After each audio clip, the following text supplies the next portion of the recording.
Hello students, I am Abhay Kumar going to discuss part 1 of the chapter 4 motion in a plane of class 11.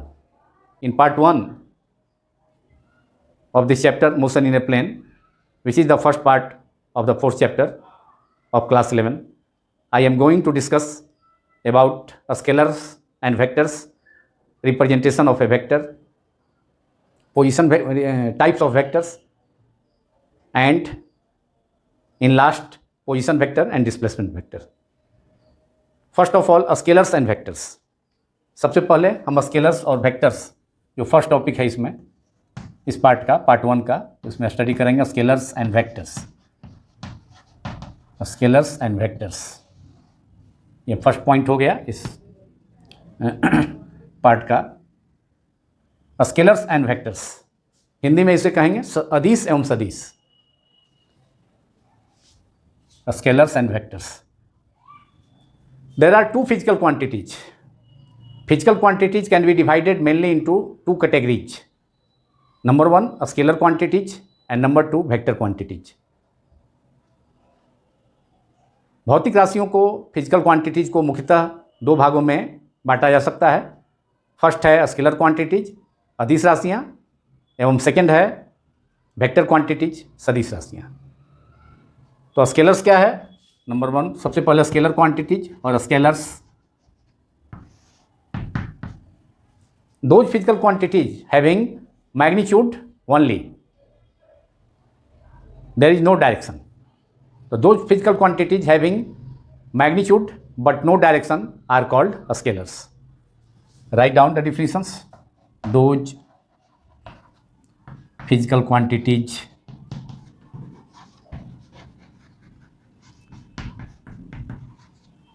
having magnitude only, there is no direction. Having magnitude only, that is there is no direction. These are called scalars or scalar quantities. There is no direction. Only magnitude means there is no direction. Having magnitude only, that is there is no direction, are called scalars or scalar quantities. Are called scalars और scalar quantities. वैसे physical quantities वैसी भौतिक राशियाँ जिसमें केवल magnitude होता है, परिमाण होता है, दिशा नहीं होती है, उसको हम अदिश राशियाँ कहते हैं. हिंदी में भी इसे हमने डिफाइन कर दिया. अब इसका एग्जाम्पल में हो सकता है लेंथ, मास हो सकता है, लेंथ हो सकता है. बेसिक क्वांटिटीज और fundamental quantities mass, length, time, temperature, electric current ETC scalar quantities. जितनी भी मूल राशियां हैं, आधारी राशियां हैं, द्रव्यमान है, लंबाई है, समय है, विद्युत धारा है, ताप है इत्यादि जो है इसमें केवल ये अदिश राशियां हैं. इसमें मैग्नीट्यूड होता है, डायरेक्शन नहीं होता है. मास है, लेंथ है, टाइम है, टेम्परेचर है, टेम्परेचर जिसको हिंदी में ताप कहा जाता है. इलेक्ट्रिक करंट है, electric current is also a scalar quantity. Electric current. इसके अलावा हो गया speed, pressure, work, energy, power, area, volume, ये सब वॉल्यूम, डेंसिटी.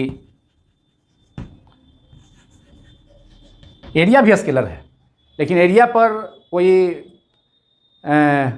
किसी चीज़ का पार्ट एरिया है उस पर नॉर्मल हम ड्रॉन करेंगे तो उस डायरेक्शन में वेक्टर रिप्रेजेंट होगा जिसको एरिया वेक्टर कहा जाता है.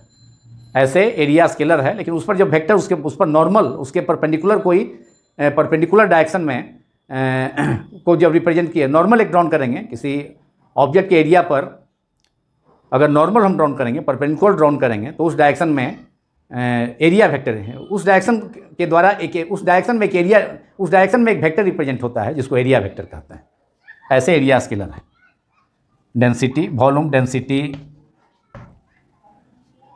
Potential, electric potential, magnetic potential, electric flux, magnetic flux. These are बहुत so many examples. Work, energy, power, these are scalar quantities, power, electric potential, magnetic potential, electric potential, magnetic potential,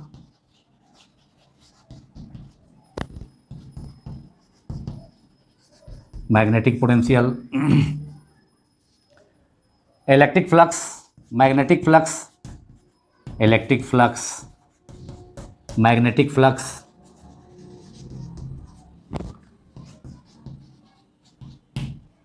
etc.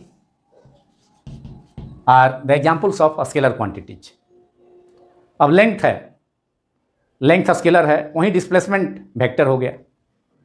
अगर हम कहें 3 kilometre distance है, ये distance represent कर रहा है, इसमें कोई डायरेक्शन नहीं है, ये स्केलर हो गया। अगर हम कहें कि कोई मोटर कार या कोई पर्सन 3 किलोमीटर पूरब गया, तो इसमें 3 किलोमीटर मैग्नीट्यूड हो गया जो कि डिस्टेंस है, और इस डायरेक्शन में गया। इफ ए पर्सन और ए मोटर कार ट्रेवल्स इन इस डायरेक्शन बाय 3 किलोमीटर, तो अगर 3 किलोमीटर इस डायरेक्शन में अगर कोई मोटर कार या कोई पर्सन चला गया, ट्रेवल किया, तो ये वेक्टर हो गया। लेकिन अगर 3 किलोमीटर है, 3 किलोमीटर डिस्टेंस, अगर कोई पर्सन 3 किलोमीटर डिस्टेंस कवर किया, तो इसमें डायरेक्शन की जानकारी नहीं है, ईस्ट में गया कि वेस्ट में गया कि नॉर्थ गया कि साउथ में गया। There is no information about the direction, so it is a scalar. So distance is a scalar, where displacement is vector. अगर हम कहें 3 kilometre in east, displacement of a person, displacement of a motor vehicle is 3 kilometre in east, it is displacement, it is the displacement covered by the person, covered by the car or a vehicle, because there is magnitude as well as direction. Magnitude is 3 kilometer, direction is in east. So these are the examples of a scalar quantity. तो scalar quantity का example हो गया। Scalar quantities क्या हो गया? Those physical quantities having magnitude only, there is no direction, these are called, those quantities are called scalars और scalar quantities. Examples are basic quantity, जैसे है मास, लेंथ, टाइम, हमने पहले ही बताया। इलेक्ट्रिक करंट, टेम्परेचर स्केलर है। Mass, length, time, temperature, electric current, speed, pressure, volume, density. नहीं, length चूंकि distance ही है तो भी स्केलर है, अभी मैं बतला रहा था उसके बारे में। Work, energy, power, electric potential, magnetic potential, electric flux, magnetic flux, these all are examples of, these all are examples of scalar quantities. तो स्केलर को जो है हम जोड़ने का तरीका, स्केलर का क्या है? स्केलर को हम किसी भी ढंग से जोड़ सकते हैं। मैंने किसी ढंग का मतलब है कि उसको अलजेब्रा, माने जो सिंपल अलजेब्रा का नियम है, जैसे अलजेब्रा में जो अलजेब्रा का जो जैसे एडिशन है, मल्टीप्लिकेशन है, उसमें सब्ट्रैक्शन है, उसमें डिवीजन है, तो स्केलर क्वांटिटीज को वैसे ही हम ऐड कर सकते हैं, मल्टीप्लाई कर सकते हैं, सब्ट्रैक्ट कर सकते हैं या डिवाइड कर सकते हैं। लेकिन वेक्टर्स में केवल एडिशन हो सकता है, सब्ट्रैक्शन हो सकता है, मल्टीप्लिकेशन हो सकता है, लेकिन वेक्टर क्वांटिटीज में डिवीजन नहीं हो सकता है। दो वेक्टर को हम डिवाइड करके कोई रिजल्टेंट वेक्टर ऑब्टेन नहीं कर सकते हैं। दो वेक्टर को डिवाइड करके हम कोई वेक्टर रिप्रेजेंटेटिव ऑब्टेन नहीं कर सकते हैं। जैसे फोर्स है, force equal to mass into acceleration, तो फोर्स वेक्टर है क्वांटिटी, मास एक्सेलेरेशन है, मास स्केलर है और एक्सेलेरेशन जो है वेक्टर है। तो फोर्स में एक वेक्टर फोर्स हो गया, force is related to acceleration and mass by the relation F equal to M into A, force equal to mass into acceleration. Therefore acceleration को आप उस सिचुएशन में ये एफ इक्वल्स टू होता है force equal to mass into acceleration. F vector है force, acceleration भी vector है। तो वेक्टर को रिप्रेजेंट करने के लिए एक एरो मार्क का यूज किया जाता है इंग्लिश लेटर के ऊपर, इंग्लिश बोल्ड लेटर से भी वेक्टर को, केवल फोर्स को रिप्रेजेंट करना है तो वेक्टर नहीं दे करके केवल बोल्ड लेटर दे देंगे, इसको बोल्ड करके लिख देंगे तो ये वेक्टर हो गया। एक्सेलेरेशन है, ए वेक्टर लिखे हैं, ए के ऊपर एरो दिए हैं, इसको ए को एरो न देकर केवल बोल्ड लेटर में लिख देंगे, इसको बोल्ड करके थोड़ा मोटा करके लिख देंगे, ठीक करके लिख देंगे इस लेटर को, तो ये जो है वेक्टर को रिप्रेजेंट कर रहा है। तो a physical to mass into acceleration. तो मैं कह रहा था कि वेक्टर क्वांटिटीज में डिवीजन पॉसिबल नहीं है। वेक्टर क्वांटिटीज का एडिशन हो सकता है, सब्ट्रैक्शन हो सकता है, मल्टीप्लिकेशन हो सकता है, but division is not possible because by dividing two vectors. अब हम फोर्स में अगर जो कि एक वेक्टर है और एक्सेलेरेशन जो है दूसरा वेक्टर है, इससे फोर्स में एक्सेलरेशन से डिवाइड कर दें तो आपको आ जाएगा कौन चीज़, स्केलर आ जाएगा, मास आ जाएगा। ये मास हो गया, मास इज ए स्केलर। तो अगर दो फोर्स को, दो वेक्टर क्वांटिटी को हम डिवाइड करें, जैसे कि फोर्स में एक्सेलरेशन से किया, तो हमको एक स्केलर आ गया जो कि मास है। Therefore division of two vectors is not possible, only addition, subtraction and multiplication of two vectors is possible. Now we have to, now other physical quantities are mainly divided into two parts, two categories. First category is scalar and second category is vectors. अब second type है scalar के बारे में हमने देख लिया। Length जो है स्केलर है, एग्जाम्पल से भी देखा। कोई ट्रायंगल है तो ट्रायंगल का तीनों साइड का जो सम होगा वह जो है स्केलर हो जाएगा। कोई रेक्टेंगल है तो उसका लेंथ है मान लिया 2 metre, suppose length of a rectangle is 2 metre and breadth is 1 metre, then total length of the rectangle और perimeter of the rectangle is a scalar, that will be 2 metre plus 1 metre. फिर 2 metre length है, 2 metre, फिर जो है breadth 1 metre, तो 2 metre plus 1 metre plus 2 metre plus 1 metre, that is 2 + 1 3 + 2 5 + 1 6 metre हो जाएगा perimeter किसी रेक्टेंगल का, जिसका लेंथ 2 मीटर है और ब्रेड्थ जो है 1 मीटर है। ये भी आपका स्केलर हो गया। उसी ढंग से अगर टेम्परेचर, दो टेम्परेचर है 30 डिग्री प्लस दूसरा है 20 डिग्री, दोनों को सम कर देंगे, दोनों टेम्परेचर स्केलर क्वांटिटी है, दोनों का सम भी स्केलर होगा। या 30 डिग्री माइनस 20 डिग्री डिफरेंस ले लेंगे तो सिंपल अलजेब्रा की तरह जो है 30 degree C minus 20 degree C, difference is 10 degree C, ये भी स्केलर बता रहा है। Difference of temperature, two temperatures is scalar, sum of two temperatures is also a scalar.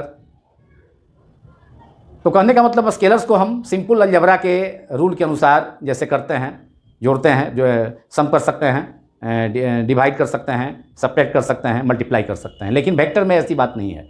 Vector को जोड़ने के लिए कुछ रूल्स हैं, उस रूल्स के बारे में हम बाद में पढ़ेंगे। अब उस रूल में वेक्टर में जैसे है, वेक्टर में अगर स्केलर में अगर हम अगर लेंथ है दो रॉड है, उसका लेंथ है 5 मीटर, एक का है 3 मीटर, दोनों को सम करेंगे तो सिंपल अलजेब्रा के रूल से 5 + 3 8 मीटर हो जाएगा।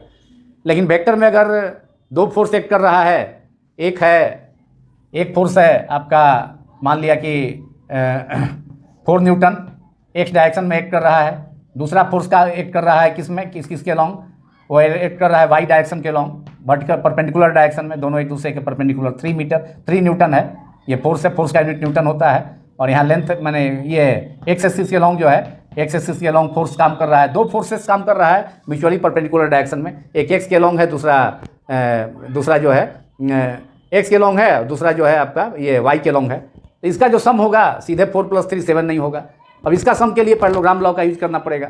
अब इसका सम जो होगा ये इसके डायगोनल से रिप्रेजेंट होगा और इसका वैल्यू हो जाएगा इसका डायगोनल, ये पॉइंट ऑफ इंटरसेक्शन से ये दोनों कोऑर्डिनेट एक्सिस का पॉइंट ऑफ इंटरसेक्शन से इसका रिजल्टेंट रिप्रेजेंट होगा using parallelogram law of vector addition. और वह हो जाएगा √4² + 3² दैट इज 16 +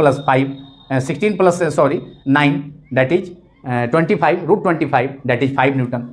तो यहाँ पर 4 न्यूटन वेक्टर में क्या है कि 4 न्यूटन और 3 न्यूटन का रिजल्टेंट। अगर ये स्केलर होता 4 मीटर प्लस 3 मीटर तो 7 मीटर हो जाता, लेकिन यहाँ 4 न्यूटन प्लस 3 न्यूटन तो यहाँ पर 5 न्यूटन है। तो वेक्टर्स को, दो वेक्टर्स को सम करने के लिए कुछ रूल्स हैं, जैसे ट्रायंगल लॉ है, पॉलीगॉन लॉ है, ट्रायंगल लॉ है, पैरेललोग्राम लॉ है, और दो से अधिक वेक्टर को सम करने के लिए पॉलीगॉन लॉ है। तो कहने का मतलब है कि कंपोजिशन ऑफ वेक्टर का जो एडिशन है, दो वेक्टर्स क्वांटिटीज का जो एडिशन है वह सिंपल अलजेब्रा के रूल जैसे कि स्केलर क्वांटिटी का हम करते हैं या 2 डिजिट्स का करते हैं 3 + 4 = 7, तो उस ढंग से नहीं होता है। इसके लिए कुछ स्पेशल रूल्स है वेक्टर को ऐड करने के लिए, तब तो 4 न्यूटन और 3 न्यूटन का रिजल्टेंट 5 न्यूटन हो गया।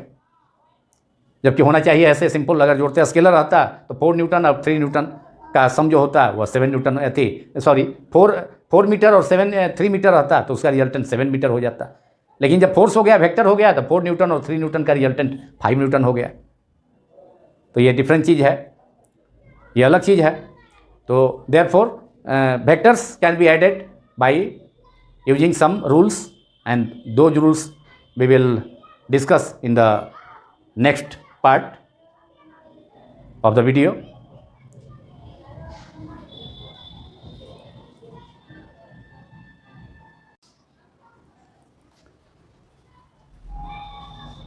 नाउ वेक्टर्स, फिजिकल क्वांटिटी का जो सेकंड टाइप है, सेकंड कैटेगरी है, उसको वेक्टर्स और वेक्टर क्वांटिटीज कहेंगे।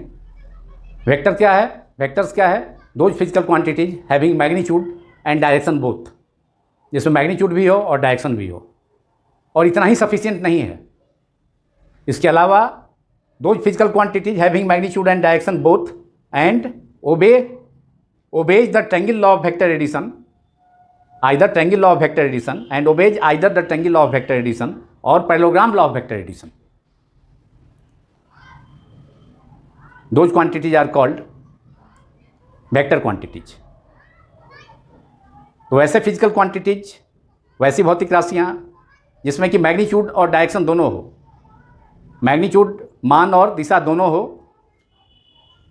और उतना ही पर्याप्त नहीं है, उसके अलावा वे क्वांटिटीज, वे राशियाँ, वे quantities triangle law of vector addition, त्रिभुज नियम जिसको कहते हैं हिंदी में, और parallelogram law of vector addition जो समानांतर चतुर्भुज नियम कहलाता है हिंदी में, उसका भी फॉलो करना चाहिए, उसको भी फॉलो करना चाहिए। तब जा करके दो फिजिकल क्वांटिटी को हम क्या कहेंगे, तब जा करके वैसे फिजिकल क्वांटिटीज़ को हम वेक्टर क्वांटिटीज़ कहेंगे। तो वेक्टर क्वांटिटीज होने के लिए मैग्नीट्यूड और डायरेक्शन तो होना ज़रूरी है, लेकिन साथ साथ उसको हम, चूँकि वेक्टर को हमने बतलाया कि सिंपल अलजेब्रिकली हम नहीं जोड़ सकते, ऐड कर सकते हैं। वेक्टर को जोड़ने के लिए ज्योमेट्रिकली भी मेथड है, जिसको कि हम triangle law of vector addition और parallelogram law of vector addition है। इसके अलावा polygon law of vector addition है, लेकिन polygon law of vector addition दो वेक्टर से अधिक वेक्टर को सम करने के लिए, उसका रिजल्टेंट निकालने के लिए, उसको ऐड करने के लिए वो मेथड है। तो वेक्टर्स को हम ज्योमेट्रिकली भी ट्रायंगल लॉ और पैरेललोग्राम लॉ से उसको हम उसके ट्रायंगल लॉ और पैरेललोग्राम लॉ और वेक्टर एडिशन से भी हम दो वेक्टर का सम या रिजल्टेंट ऑब्टेन कर सकते हैं। तो वेक्टर होने के लिए ज़रूरी है कि केवल those quantities having magnitude and direction both as well as those quantities obeys either triangle law of vector addition और parallelogram law of vector addition as well. तो वैसे क्वांटिटीज को हम वेक्टर क्वांटिटीज कहेंगे, जिनमें मैग्नीट्यूड भी हो एंड डायरेक्शन भी हो, और उसके अलावा वह ट्रायंगल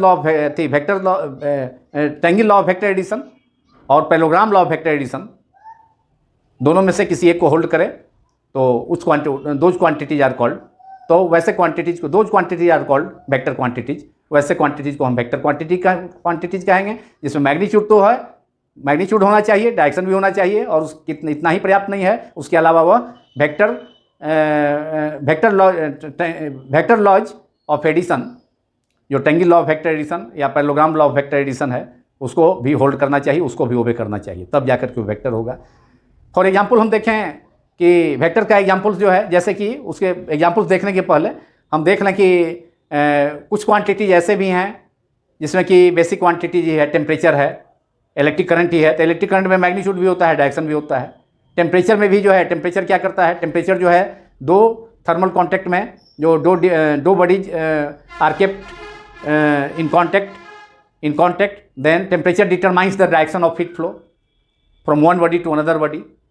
अगर दो वस्तुओं को हम तापीय संपर्क में रखते हैं एक दूसरे कॉन्टैक्ट में, तो एक बॉडी से, एक ऑब्जेक्ट से दूसरे ऑब्जेक्ट में, एक बॉडी से दूसरे बॉडी में हीट ट्रांसफर के डायरेक्शन को निर्धारित करता है, डिटरमाइन करता है टेम्परेचर, जो ताप इसको हिंदी में कहा जाता है।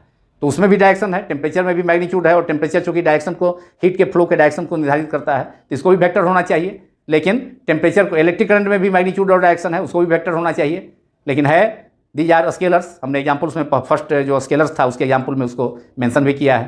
तो कारण यही है कि इलेक्ट्रिक करंट और टेम्परेचर को हम ज्योमेट्रिकली नहीं जोड़ सकते हैं, मतलब उसको सिंपली हम जोड़ सकते हैं 20 degree centigrade plus 10 degree C equal to 30 degree C. उसको ज्योमेट्रिकली हम रिप्रेजेंट नहीं कर सकते हैं वेक्टर लॉ अप्लाई करके या पैरेललोग्राम लॉ अप्लाई करके। उसी ढंग से इलेक्ट्रिक करंट है तो 10 ampere plus 5 ampere that is 15 ampere. तो इलेक्ट्रिक करंट को भी हम सिंपल अलजेब्रा के रूल के अनुसार जोड़ सकते हैं, उसको भी ज्योमेट्रिकली हम triangle law of vector addition या parallelogram law of vector addition की हेल्प से ऐड नहीं कर सकते हैं, उस ढंग से रिप्रेजेंट नहीं कर सकते हैं ज्योमेट्रिकली उसके वेक्टर एडिशन को टेम्परेचर और इलेक्ट्रिक करंट के। Therefore both quantities temperature and electric current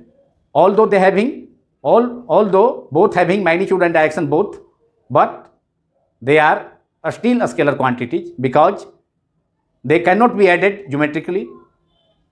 They do not obey triangle law और parallelogram law of vector addition. तो इसलिए वेक्टर होने के लिए केवल इतना ही पर्याप्त नहीं है, इतना ही सफिशिएंट नहीं है कि किसी फिजिकल क्वांटिटी में मैग्नीट्यूड और डायरेक्शन हो, उसके अलावा उसमें उसको ज्योमेट्रिकली भी ऐड करने का ऐड होना चाहिए। Triangle law of vector addition और parallelogram law of vector addition को ओबे करना चाहिए, जो कि टेम्परेचर एवं इलेक्ट्रिक करंट नहीं करता है। देयरफॉर टेम्परेचर और इलेक्ट्रिक करंट दोनों, मैग्नीट्यूड भी है, डायरेक्शन भी है, लेकिन vector law of triangle law of vector addition का फॉलो नहीं करता है, ज्योमेट्रिकली उसको ऐड नहीं कर सकते हैं। Therefore temperature and electric current are scalar quantities. अब some examples of vectors are displacement. हमने पहले ही बताया कि डिस्टेंस जो है, डिस्टेंस और लेंथ जो है स्केलर है, लेकिन डिस्प्लेसमेंट जो है वेक्टर है। अगर हम कहें कि डिस्प्लेसमेंट 4 किलोमीटर या 4 मीटर इन ईस्ट है तो ये वेक्टर हो गया, क्योंकि 4 किलोमीटर या 4 मीटर मैग्नीट्यूड हो गया और ईस्ट डायरेक्शन जो है उसका हो गया, डायरेक्शन हो गया। तो इसमें दोनों चीज़ हो गया, 4 किलोमीटर इन ईस्ट में दोनों चीज़ हो गया, मैग्नीट्यूड हो गया जो कि 4 किलोमीटर है, डायरेक्शन ईस्ट हो गया, वेक्टर हो जाएगा। तो displacement, velocity, acceleration, force, linear momentum, angular momentum, impulse, torque, etc. are the physical quantities which can be kept in the category of vectors or vector quantities. Displacement, velocity, acceleration, force, linear momentum, angular momentum, impulse, torque, etc. are the examples of vector quantities. तो ये हो गया scalars और vectors दोनों के बारे में, दोनों को हमने डिफाइन किया, जो फिजिकल क्वांटिटीज का मेनली 2 टाइप्स है उसका। अब हम देखेंगे representation of A vector.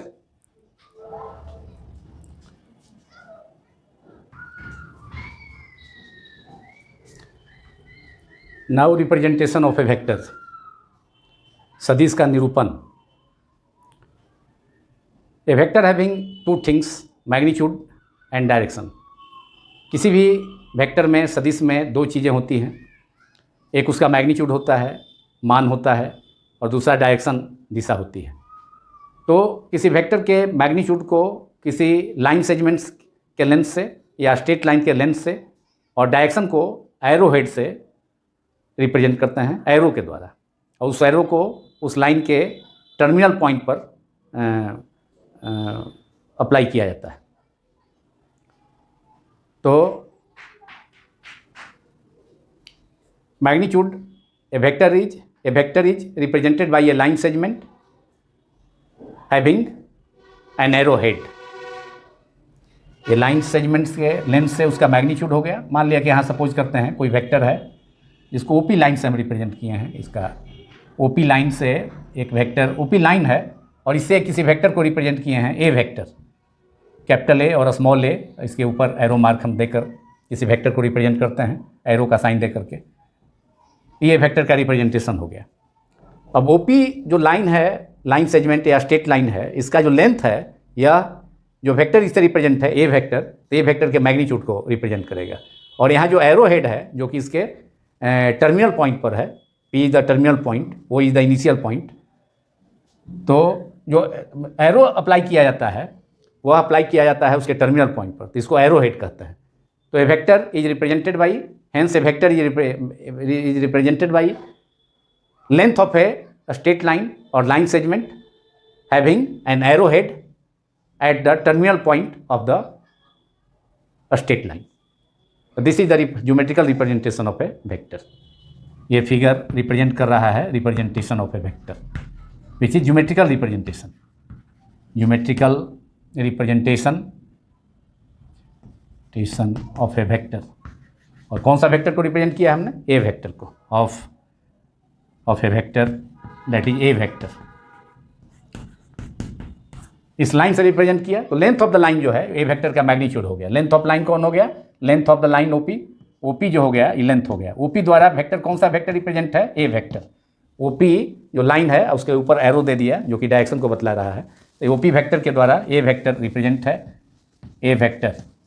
Hindi में इसको ए सदिश पढ़ा जा सकता है, अंग्रेजी में ए वेक्टर। सिंबल में किसी वेक्टर को रिप्रेजेंट करने का तरीका है, सिंबल में इंग्लिश लेटर, कोई ब्लॉक इंग्लिश लेटर ब्लॉक हो या स्मॉल हो, उसके ऊपर एरो दे देंगे तो वेक्टर का रिप्रेजेंटेशन हो गया। जहाँ इंग्लिश जो ब्लॉक लेटर है और स्मॉल लेटर है तो वो जो है वेक्टर के मैग्नीट्यूड को रिप्रेजेंट करता है। और जो एरो उसके ऊपर जो एरो लगाया हुआ है इसके ऊपर में, जैसे ये आपका कैपिटल ए हो गया, बिग लेटर हो गया, ए कैपिटल ए इंग्लिश का, इंग्लिश अल्फ़ाबेट का, तो कैपिटल ए है, बिग लेटर है, इसके ऊपर में एरो दे दिया तो जो ए है इंग्लिश लेटर ये वेक्टर के मैग्नीट्यूड को रिप्रेजेंट करता है। और जो एरो हमने दिया, एरो इसके ऊपर दिया, एरो हेड इसके वेक्टर इंग्लिश लेटर के ऊपर एरो, ये डायरेक्शन को रिप्रेजेंट करेगा।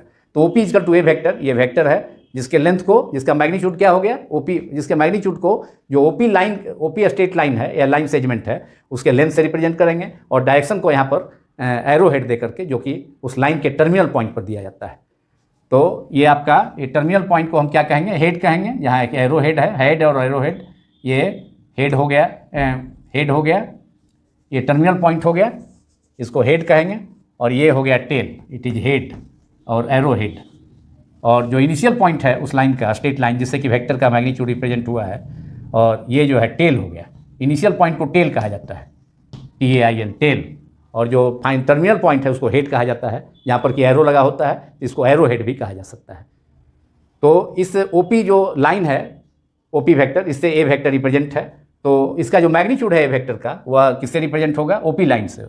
लेंथ ऑफ लाइन OP जो लाइन है, लेंथ है, ये मैग्नीट्यूड OP जो लेंथ है वेक्टर का, OP वेक्टर का जो लेंथ हो गया OP, ये रिप्रेजेंट करेगा मैग्नीट्यूड ऑफ ए वेक्टर। ये magnitude of A vector, magnitude of A vector line OP, straight line OP represents magnitude of A vector. और डायरेक्शन को जो कि एरो हेड दे करके यहाँ उसके लाइन के टर्मिनल पॉइंट P पर एरो दे करके उसके डायरेक्शन को रिप्रेजेंट किया गया है। तो डायरेक्शन हो गया O2P, इसका डायरेक्शन हो गया O2P, एरो के द्वारा जो एरो दिए हैं, एरो रिप्रेजेंट कर रहा है इसका डायरेक्शन। एरो हेड जो है, ये एरो हेड है जो कि उसके टर्मिनल पॉइंट P पर दिया गया है, तो ये एरो हो गया, ये डायरेक्शन को रिप्रेजेंट करेगा। एरो है, ये रिप्रेजेंट करेगा direction of A vector, direction of the given vector which is A vector, direction of A vector. और सिंबल में कैसे वेक्टर रिप्रेजेंट करेंगे, सिंबल में कोई इंग्लिश लेटर, चाहे वो ब्लॉक लेटर हो, बिग लेटर हो या स्मॉल लेटर हो, तो उसके ऊपर एरो दे करके सिंबल में किसी वेक्टर को हम रिप्रेजेंट कर सकते हैं और उसको हम लिख सकते हैं, तब ए वेक्टर हो सकता है। इंग्लिश लेटर बी अगर यूज किए हैं तो बी के ऊपर एरो दे दिए तो बी वेक्टर, सी लिखे हैं तो सी वेक्टर हो गया, सी के ऊपर एरो दे दिए। ये सब बिग लेटर है, ब्लॉक लेटर है, इसके ऊपर जो है एरो दे करके ये वेक्टर हो जाएगा, रिप्रेजेंटेशन ऑफ वेक्टर। ये सिंबल हो गया, ये हो गया सिंबल ऑफ वेक्टर्स, ये सिंबल ऑफ वेक्टर्स। वेक्टर को सिंबल में हम रिप्रेजेंट करेंगे इंग्लिश लेटर के ऊपर में एरो दे करके। और अगर हम स्मॉल लेटर यूज करते हैं इंग्लिश अल्फ़ाबेट का, स्मॉल ए वेक्टर, ये भी वेक्टर होगा, small B vector, small C vector, ये भी वेक्टर हो गया, ये भी सिंबल ऑफ वेक्टर हो जाएगा, ये भी आपका सिंबल ऑफ वेक्टर्स हो जाएगा। तो वेक्टर को सिंबल में रिप्रेजेंट करने का तरीका है, कोई इंग्लिश लेटर, बिग लेटर हो या स्मॉल लेटर हो, उसके ऊपर एरो दे देंगे तो वेक्टर का रिप्रेजेंटेशन हो गया सिंबल में। और ऐसे किसी वेक्टर के मैग्नीट्यूड को रिप्रेजेंट करेंगे जिस लाइन से उसको रिप्रेजेंट किया गया है, तो उस लाइन के लेंथ से, उस स्ट्रेट लाइन या लाइन सेगमेंट के लेंथ से, और डायरेक्शन को रिप्रेजेंट करेंगे एरो हेड द्वारा जो कि उसके टर्मिनल पॉइंट P पर अप्लाई करेंगे। और जो इनिशियल पॉइंट उस लाइन का, स्ट्रेट लाइन का, उसको टेल कहा जाएगा। और जो टर्मिनल पॉइंट है जहाँ पर कि एरो अप्लाई है, एरो यूज किए हैं, तो वह जो है हेड या एरो हेड कहलाएगा। तो this is the representation of vector. Now magnitude of A vector, magnitude और modulus of A vector, mod, जिसको मॉड सिंबल से मॉड पढ़ा जाता है, सिंबल को इसका mod, modulus of A vector. Modulus of A vector क्या है, magnitude of A vector. Magnitude कौन है, मैग्नीट्यूड जो है ये OP जो लाइन है, OP वेक्टर, उसका मैग्नीट्यूड हो गया इसका लेंथ, इस स्ट्रेट लाइन का लेंथ। या जब सिंबल में रिप्रेजेंट करते हैं तो इंग्लिश लेटर A जो है मैग्नीट्यूड हो गया, और इसके ऊपर जो एरो दिया है वह डायरेक्शन हो गया। तो मॉडुलस ऑफ ए वेक्टर, और modulus of A vector is what, it is the magnitude. Modulus of A vector is what, magnitude of A vector is called its modulus. Vector का जो magnitude होगा, magnitude में direction नहीं होगा, केवल उस line segment का, उस OP वेक्टर जो लाइन सेगमेंट है उसका केवल लेंथ होगा, ओपी का मॉड केवल ओपी हो जाएगा या इंग्लिश लेटर ए हो जाएगा, डायरेक्शन उसमें नहीं होगा। तो इसको डिफाइन कर सकते हैं, magnitude of A vector is called its modulus. किसी वेक्टर का, किसी सदिश का जो परिमाण होता है उसको, उसका मापांक मॉडुलस कहा जाता है। मॉडुलस को हिंदी में मापांक कहा जाता है। Magnitude of A vector is called its modulus, is called its modulus. और इसका सिंबल हो जाएगा, मॉडुलस का सिंबल जो हो जाएगा ये मॉड, दो स्मॉल पैरेलल लाइन से इसका सिंबल हो गया। इसको क्या पढ़ा जाता है? मॉड। इस सिंबल को मॉड पढ़ेंगे। ये मॉड वेक्टर के, ये मॉडुलस का सिंबल हो गया, दो स्मॉल पैरेलल लाइन। जिस वेक्टर का मैग्नीट्यूड निकालना होगा, ऑब्टेन करना होगा, उस वेक्टर को इस मॉड के अंदर रखेंगे। जैसे कि हमको ए वेक्टर का मॉडुलस ऑफ ए वेक्टर निकालना है, ए वेक्टर का मॉड, ए वेक्टर को रखेंगे हम इस मॉड के अंदर, केवल ए हो जाएगा। ए जो है इंग्लिश लेटर, वह वेक्टर के मैग्नीट्यूड को रिप्रेजेंट करता है। और एरो मार्क जो है इसके ऊपर, above letter A, arrow mark represents the direction of the vector. तो ए वेक्टर का मॉड हो गया। जिस वेक्टर का मॉड ने ऑब्टेन करना है तो उसको हम दो, ये मॉड का जो सिंबल है, दो स्मॉल पैरेलल लाइन उसके बीच में रखेंगे। तो ए वेक्टर का मॉडुलस निकलना है तो ए vector under mod, that is a, arrow नहीं होगा। उसी ढंग से अगर बी वेक्टर का मॉड है, दूसरा वेक्टर कोई बी वेक्टर है, उसका मॉडुलस निकालना है, ऑब्टेन करना है, तो उसको मॉड सिंबल के अंदर में बी वेक्टर को रखा जाएगा। बी वेक्टर का मॉड बी हो गया। इसी ढंग से कोई तीसरा वेक्टर सी वेक्टर है, तो उसका मॉड ऑब्टेन करना है तो उसको सी वेक्टर को मॉड सिंबल के अंदर रखेंगे, सी हो गया। सी वेक्टर का मॉड जो है सी हो गया, mod of C vector that is C. तो किसी वेक्टर के मैग्नीट्यूड को, उसका मैग्नीट्यूड को मॉडुलस कहा जाता है, और जिसको दो स्मॉल पैरेलल लाइन से रिप्रेजेंट करते हैं। तो मॉडुलस में जो है डायरेक्शन नहीं होगा। मॉडुलस लेने के बाद किसी वेक्टर में एरो जो है नहीं होगा, केवल इंग्लिश लेटर होगा। ए वेक्टर का मॉड केवल ए, बी वेक्टर का मॉड केवल B, mod of C vector केवल सी, जो कि इंग्लिश लेटर। और इंग्लिश लेटर मैंने पहले ही बतलाया, सिंबल में इंग्लिश लेटर किसी वेक्टर के मैग्नीट्यूड को बतलाता है, और उसके ऊपर एरो दिए हैं वो डायरेक्शन को बतलाता है। तो this is all about representation of A vector. Now types of a vectors. In last I am going to discuss types of a vectors including position vector and displacement vector.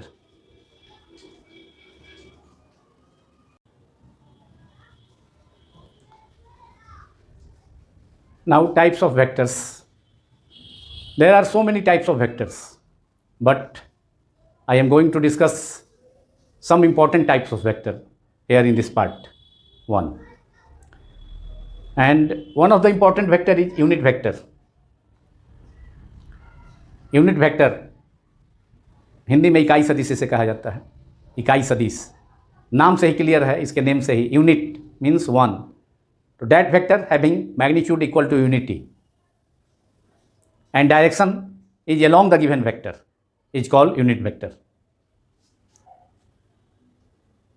I have defined it as on the board as a vector having magnitude or modulus equal to unity. Unity means 1, and the direction along the given vector is called unit vector. किसी भी vector का, सदिश का अगर magnitude 1 हो जाए, unity हो जाए, 1 हो जाए, और उसका डायरेक्शन जो दिया गया वेक्टर है, गिवन वेक्टर है, उसी के अलॉन्ग हो, तो उसको हम यूनिट वेक्टर कहते हैं। यूनिट वेक्टर जो है, unit vector indicates the direction of a given vector. Unit vector किसी वेक्टर के डायरेक्शन को, या और unit vector determines the direction of A given vector. Unit vector किसी वेक्टर के डायरेक्शन को डिटरमाइन करता है, निर्धारित करता है। इसलिए इसका वही डायरेक्शन होगा जिधर जो दिए गए सदिश का होगा, गिवन वेक्टर का होगा।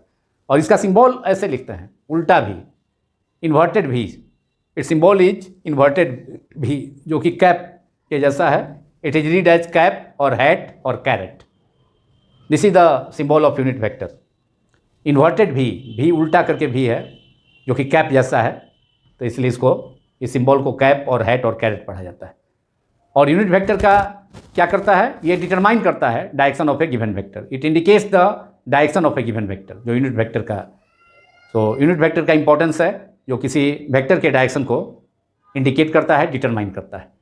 और इसका डायरेक्शन उधर ही होगा जिधर की गिवन वेक्टर है। जैसे कोई कोई दिया गया वेक्टर है, ए वेक्टर है, ए वेक्टर इस लाइन सेगमेंट से रिप्रेजेंट किए हैं, तो ए वेक्टर का जो यूनिट वेक्टर होगा वह इसी के अलॉन्ग होगा। मतलब इसका जो यूनिट वेक्टर होगा, ए कैप, वह ए वेक्टर के अलॉन्ग ही होगा।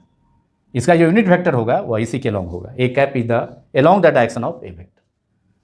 और इसका जो मैग्नीट्यूड होगा वह यूनिटी हो जाएगा, माने मॉड ए वेक्टर है तो इसका मैग्नीट्यूड यूनिट वेक्टर अगर ये है तो इसका मॉड जो होगा ए वेक्टर का मॉड ए हो जाएगा, कैपिटल ए इज यूनिटी 1 हो जाएगा, मॉड ए हो जाएगा और उसका मैग्नीट्यूड जो है 1 यूनिट होना चाहिए, 1 यूनिट होना चाहिए 1। और डायरेक्शन ए कैप हो गया इसी के लॉन्ग, मतलब ए वेक्टर के लॉन्ग ही इसका डायरेक्शन है। तो यूनिट वेक्टर को रिप्रेजेंट करने का तरीका है आपका, यूनिट वेक्टर को हम रिप्रेजेंट कर सकते हैं, किसी वेक्टर को रिप्रेजेंट करेंगे तो उसमें जो है कैसे करेंगे, इसमें ए वेक्टर और मैग्नीट्यूड है मॉड ऑफ ए वेक्टर, और चूंकि यह वेक्टर के डायरेक्शन को भी बतलाएगा, ए वेक्टर के डायरेक्शन को भी बतलाएगा, तो इसको बगल में हम लिख देंगे a cap. A cap is the unit vector along a vector, because a vector determines the indicates the direction of A vector. So a vector में को आप लिख सकते हैं, रिप्रेजेंट कर सकते हैं, क्योंकि वेक्टर में मैग्नीट्यूड डायरेक्शन दोनों होता है। ए vector can be represented as mod of A vector, mod sign के अंदर ए वेक्टर को रखेंगे, क्योंकि वेक्टर में दोनों चीज़ होता है, मैग्नीट्यूड और डायरेक्शन। तो मैग्नीट्यूड को अलग कर दिए और डायरेक्शन बगल में ए कैप लगा दिए, जो कि ए कैप जो है यूनिट वेक्टर है along the direction of A vector, दिखाया भी गया है ए वेक्टर है। तो यूनिट वेक्टर का डायरेक्शन वही होता है जो कि दिया गया वेक्टर का है, गिवन वेक्टर का है। अब इससे आप ए वेक्टर आप ऑब्टेन कर सकते हैं, किसी भी वेक्टर के अलोंग यूनिट वेक्टर आप ऑब्टेन कर सकते हैं। उसके लिए एक फॉर्मूला हो गया a vector upon mod of A vector. किसी वेक्टर में उसके मॉडुलस से डिवाइड कर देंगे तो उस वेक्टर के अलोंग यूनिट वेक्टर आ जाएगा। A cap is the unit vector along a vector, a cap is the unit vector along a vector, a cap है unit vector along a vector, unit vector along a vector. A vector को कैसे हम represent करेंगे, English letter, English block a के ऊपर, English letter ए के ऊपर arrow दे करके ये वेक्टर का रिप्रेजेंटेशन है। Unit vector along a vector is A cap which can be obtained by dividing that a vector by its modulus। किसी भी वेक्टर में उसके मॉडुलस से डिवाइड कर देंगे तो उस वेक्टर के अलोंग यूनिट वेक्टर ऑब्टेन हो जाएगा। ये फॉर्मूला हो गया यूनिट वेक्टर ऑब्टेन करने का, जिसको हम यूज कर सकते हैं वेक्टर अलजेब्रा में भी, वेक्टर एनालिसिस में भी, जिसमें 12 में पढ़ना है, 12 क्लास में, तो उसमें वेक्टर दिया हुआ रहेगा और उस वेक्टर यूनिट वेक्टर्स के टर्म में कार्टेशियन कोऑर्डिनेट के along unit vector I cap J cap के कैप के टर्म में एक्सप्रेस किया रहेगा। तो उस वेक्टर के अलोंग यूनिट वेक्टर रिप्रेजेंट करने के लिए उस प्रॉब्लम में रहेगा, जो कि 12 में हमको पढ़ना है, 12 में आप लोग पढ़ेंगे, तो इस फॉर्मूला का यूज होगा। तो a cap is the unit vector along a vector which can be obtained by dividing a vector to its modulus, mod of A vector. अब यूनिट वेक्टर के बारे में हम जान गए कि यूनिट वेक्टर जो है किसी वेक्टर के डायरेक्शन को रिप्रेजेंट करता है, तो इसका इंपॉर्टेंस है, ये इसका सिग्निफिकेंस है, तो ये बहुत ही इंपॉर्टेंट वेक्टर है यूनिट वेक्टर। और there are 3 orthogonal unit vectors which are represented which are I cap, J cap and K cap. I cap is the unit vector along x axis, J cap is the unit vector along Y axis, K cap is the unit vector along Z axis. तो there are 3 orthogonal unit vectors. You can write down orthogonal unit vectors, orthogonal unit vectors.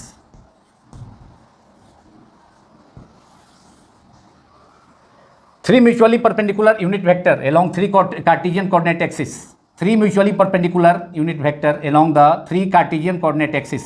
3 perpendicular Cartesian coordinate axis x, y and z are called orthogonal unit vectors. ये देखिए 3 Cartesian coordinate axis है, o ये हो गया ox, ये हो गया ox, ox Cartesian coordinate है। इसके एक्सिस, इस एक्सिस के अलॉन्ग किसी वेक्टर को डायरेक्शन को रिप्रेजेंट करने के लिए एक्स एक्सिस के लॉन्ग, अगर वेक्टर जो है एक्स वाई जेड प्लेन में है तो एक्स एक्सिस के लॉन्ग जो उसका यूनिट वेक्टर रिप्रेजेंट होगा उसको रिप्रेजेंट करेंगे आई कैप से, आई कैप। वाई एक्सिस के लॉन्ग जो यूनिट वेक्टर होगा वाई एक्सिस के डायरेक्शन में, उस वेक्टर के कंपोनेंट को एक्सप्रेस करने के लिए जो वेक्टर यूज किया जाएगा जे कैप होगा। और जेड डायरेक्शन होगा, तीसरा डायरेक्शन जेड एक्सिस है, जेड कार्टेशियन एक्सिस है, तो उसके लॉन्ग जो यूनिट वेक्टर होगा वह के कैप होगा। तो these are 3 mutually perpendicular Cartesian coordinate थे unit vectors I cap, J cap and K cap. I cap is the unit vector along x axis, J cap is the unit vector along Y axis and K cap is the unit vector along Z axis. And these 3 are mutually orthogonal to each other, mutually perpendicular to each other, so these are called 3 orthogonal unit vectors, 3 orthogonal unit vectors, I cap, J cap and K cap along three mutually perpendicular Cartesian coordinates x, y and z जो कि represent किया है। तो these are three orthogonal unit vectors हो गया। कौन कौन? I cap, J cap and K cap. I cap is the unit vector along x axis, j cap is the unit vector along y axis and k cap is the unit vector along z axis. So this figure represents the three orthogonal unit vectors I cap, j cap and k cap. ये figure आपको represent कर रहा है figure 1। Three orthogonal unit vectors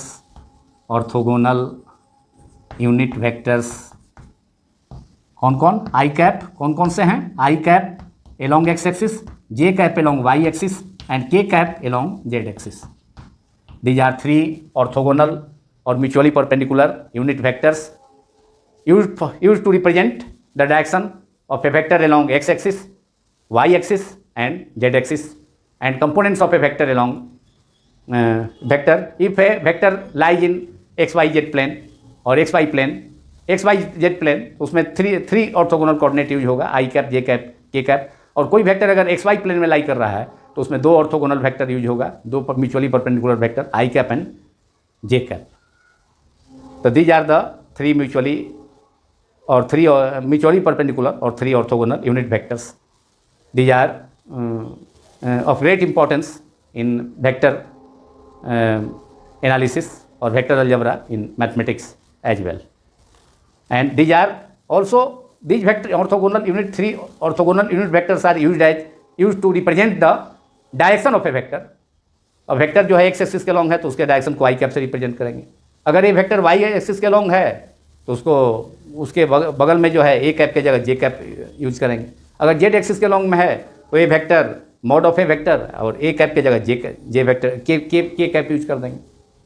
तो vector को components के रूप में अगर रिप्रेजेंट कर थ्री कंपोनेंट्स के रूप में रिप्रेजेंट करना है तो वहाँ भी एक्स कंपोनेंट के बगल में आई कैप हो जाएगा। वाई कंपोनेंट के अगर ए वेक्टर को कंपोनेंट के रूप में करना है और तीनों वेक्टर का जो यूनिट वेक्टर का जो मॉड होगा, क्योंकि यूनिट वेक्टर है इसलिए आई कैप, जे कैप और के कैप तीनों वेक्टर का जो मॉड होगा, मॉडुलस, वह कितना होगा? 1 हो जाएगा। मॉडुलस जो है 3, क्योंकि यूनिट वेक्टर है। These are three mutually perpendicular unit vectors. तो इसका जो मॉडुलस होगा वह कितना होगा? 1 होगा। Therefore mod of I cap, mod of J cap, mod of K cap equal to 1 unit vector है।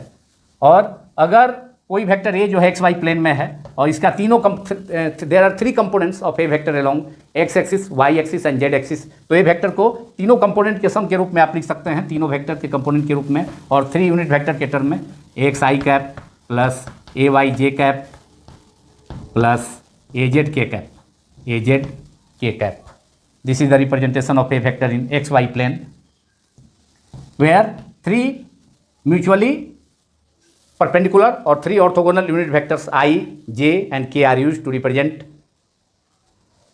along the x component. For the x component, to represent x component of a vector x, to represent y, j cap is used to represent y component of the a vector, and az is used to represent the direction of z component of a vector. X जो है आई cap use हो रहा है ए vector के x component को represent करने के लिए, के डायरेक्शन को रिप्रेजेंट करने के लिए। ए वाई यूज हो रहा है ए वेक्टर का जो वाई कंपोनेंट है ए वाई, उसके डायरेक्शन को रिप्रेजेंट करने के लिए along Y axis unit vector J cap. और के कैप यूज हो रहा है ए वेक्टर का जो जेड कंपोनेंट है उसके डायरेक्शन को ए जेड, उसके डायरेक्शन को रिप्रेजेंट करने के लिए के कैप यूज हुआ। तो ए जेड के बगल में A Z is the component of A vector along Z axis, और उसके डायरेक्शन को रिप्रेजेंट करेंगे तो बगल में के कैप लगा देंगे। जैसे कि ए वेक्टर को रिप्रेजेंट किया था तो ए वेक्टर का मॉड था, अब बगल में उसका ए कैप लगा दिया जो कि ए वेक्टर के डायरेक्शन को रिप्रेजेंट कर रहा है। तो this is a very important vector, unit vector, which we have discussed so far. Now the next vector is negative vector.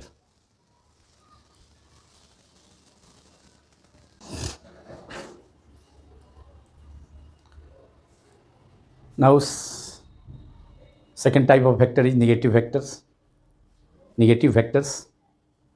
If two vectors having same magnitude but they are directed in opposite directions, they are called negative vectors. When two vectors are equal in magnitude but opposite in directions, they are called negative vectors. अगर दो vectors say A and B are of equal magnitude, their line their length of line, a straight line, by which they are both vectors A vector and B vector are represented are same. Length of, that is magnitude of both lines by which both vectors are represented in opposite directions are same, but direction is opposite. Both vectors A and B vectors are said to be negative vector. अगर दो vectors है A vector और दूसरा vector B vector है और दोनों का magnitude, मतलब जिस लाइन से जिस स्ट्रेट लाइन से दोनों वेक्टर रिप्रेजेंट हैं उसका लेंथ सेम है, लेकिन दोनों का जो डायरेक्शन है दोनों वेक्टर का अपोजिट है, तो उसको हम then both vectors are called negative vectors. वैसी स्थिति में दोनों वेक्टर को, दोनों सदिशों को हम निगेटिव वेक्टर ऋण सदिश कहेंगे। अब इसको रिप्रेजेंट करते हैं ज्योमेट्रिकली। ये वेक्टर है जो लेफ्ट टू राइट है, और दूसरा वेक्टर जो दूसरा लाइन सेगमेंट से स्ट्रेट लाइन से रिप्रेजेंट है इसके पैरेलल में, ये बी वेक्टर है। अब दोनों का मैग्नीट्यूड सेम है, दोनों वेक्टर का मैग्नीट्यूड सेम है। ए वेक्टर जिस लाइन से रिप्रेजेंट है उस लाइन का लेंथ, और बी वेक्टर दूसरे लाइन से रिप्रेजेंट है स्ट्रेट लाइन से, उसका लेंथ, तो दोनों का लेंथ सेम है, मतलब मैग्नीट्यूड सेम है, लेकिन डायरेक्शंस जो है दोनों का अपोजिट है। तो इसको दोनों vectors A and B vectors are said to be negative vector. अब उस स्थिति में अगर A vector is the given vector first vector, then B vector is the negative vector of the given vector, तो हम बी को कहेंगे B equal to minus A vector. और इन दोनों में रिलेशन कैसे एक्सप्रेस करेंगे, B vector is equal to minus A vector. Here A and B vector are negative vector, और दोनों के बीच में जो रिलेशन है उसको हम एक्सप्रेस करेंगे B vector is equal to minus A vector. This is figure 2। ये यहाँ दो निगेटिव वेक्टर्स है, ए वेक्टर एंड बी वेक्टर्स। यहाँ निगेटिव वेक्टर्स हैं, निगेटिव वेक्टर्स दो हैं। There are two negative vectors, A vector and B vector. और बी वेक्टर को अगर A is the given vector first vector, then second vector B vector is called negative vector of A vector. तो दोनों में relation हम कैसे relate करेंगे दोनों को, B vector second vector is the negative vector of first vector, B vector is equal to minus B vector. जो कि दोनों वेक्टर का मैग्नीट्यूड सेम है, मतलब बी वेक्टर का मॉड भी सेम है और ए वेक्टर का भी मॉड सेम है। दोनों वेक्टर को दो स्ट्रेट लाइन से रिप्रेजेंट किए हैं, क्योंकि वेक्टर का जो मैग्नीट्यूड होता है जिस स्ट्रेट लाइन से उसको रिप्रेजेंट किया जाता है उसका लेंथ, जिस स्ट्रेट लाइन से किसी वेक्टर को रिप्रेजेंट किया जाता है उसका लेंथ उसका मैग्नीट्यूड होता है। तो दोनों वेक्टर्स ए वेक्टर और B vector, A vector and B vector, दोनों को जिस दो स्ट्रेट लाइन से रिप्रेजेंट किए हैं, तो दोनों स्ट्रेट लाइन का मैग्नीट्यूड लेंथ सेम है, लेकिन डायरेक्शन अपोजिट है। ए वेक्टर का डायरेक्शन लेफ्ट टू राइट है और बी वेक्टर का डायरेक्शन राइट टू लेफ्ट है। तो दोनों वेक्टर सेम मैग्नीट्यूड में हैं, सेम मैग्नीट्यूड के हैं, लेकिन डायरेक्शन अपोजिट है, तो इसको निगेटिव वेक्टर्स कहेंगे। और दोनों में रिलेशन को हम कैसे रिलेट करेंगे, B vector is equal to minus A vector. और मॉड के फॉर्म में भी कर सकते हैं, क्योंकि दोनों वेक्टर का मॉड सेम है, तो बी वेक्टर का mod is equal to A vector का मॉड, लेकिन साइन नेगेटिव, डायरेक्शन अपोजिट है, इसलिए माइनस साइन यहाँ दे दिए। तो ये these are two that is A vector and B vector are two negative vectors. अब नेगेटिव वेक्टर का एग्जाम्पल हो सकता है, अगर दो पर्सन्स हैं, दो मैन हैं, दो बॉय है, वह अगर अपोजिट डायरेक्शंस में डिस्प्लेसमेंट कवर करता है और जो कवर किया गया डिस्टेंस है वह उसका सेम है, इक्वल टाइम है, तो इक्वल टाइम में दो डिफरेंट बॉयज़ हैं वह और दो डिफरेंट पर्सन्स हैं, वह उसका डिस्प्लेसमेंट हो रहा है, दोनों का डिस्प्लेसमेंट दो एक दूसरे के अपोजिट डायरेक्शन में हो रहा है, लेकिन उनके द्वारा जो डिस्टेंस कवर किया गया है सेम टाइम इंटरवल में वह इक्वल है। तो उस सिचुएशन में दोनों के द्वारा दोनों का जो डिस्प्लेसमेंट होगा दोनों पर्सन्स का, वह निगेटिव वेक्टर हो जाएगा। इसी ढंग से दो ट्रेन का वेलोसिटी, दो ट्रेन अगर अपोजिट डायरेक्शन में मूव कर रहा है एक दूसरे के अपोजिट डायरेक्शन में, और उनका अगर सेम डिस्प्लेसमेंट कवर करता है दोनों ट्रेन सेम टाइम इंटरवल में, और दोनों का डायरेक्शन अपोजिट है, तो दोनों का जो वेलोसिटीज है, दोनों ट्रेन का जो वेलोसिटीज है उसको हम क्या कहेंगे, निगेटिव वेक्टर्स कहेंगे, क्योंकि दोनों का जो डिस्प्लेसमेंट है वह सेम है, सेम टाइम इंटरवल में, इक्वल टाइम इंटरवल में, लेकिन डायरेक्शन दोनों ट्रेन का अपोजिट है। तो दोनों का जो वेलोसिटीज होगा, वेलोसिटी भी तो वेक्टर क्वांटिटी है, तो दोनों ट्रेन्स का जो वेलोसिटी होगा, बोथ ट्रेन्स का velocity of both trains will be negative vector in that case if they cover if they cover equal displacement or equal distances in the opposite direction in equal time intervals, then velocities of two trains are said to be negative vectors. So these are the examples of negative vectors. Now next vector is zero vector. Zero vector, it is also called null vector. Zero vector or null vector.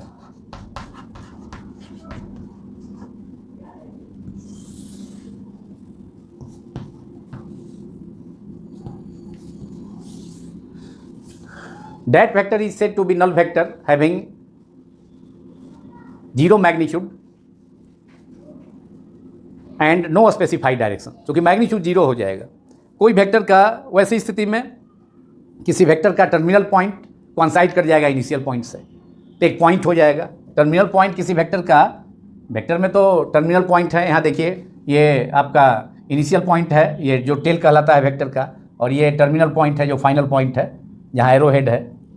तो ये जो point है, जो terminal point, वह initial point से coincide कर जाएगा. तो दोनों पॉइंट, दोनों उस वेक्टर का जो लेंथ है वह जीरो हो जाएगा, क्योंकि टर्मिनल पॉइंट आ गया इनिशियल पॉइंट पर, तो उस वेक्टर का लेंथ जीरो हो जाएगा. तो उस सिचुएशन में वह जो वेक्टर होगा वो जीरो वेक्टर कहलाएगा.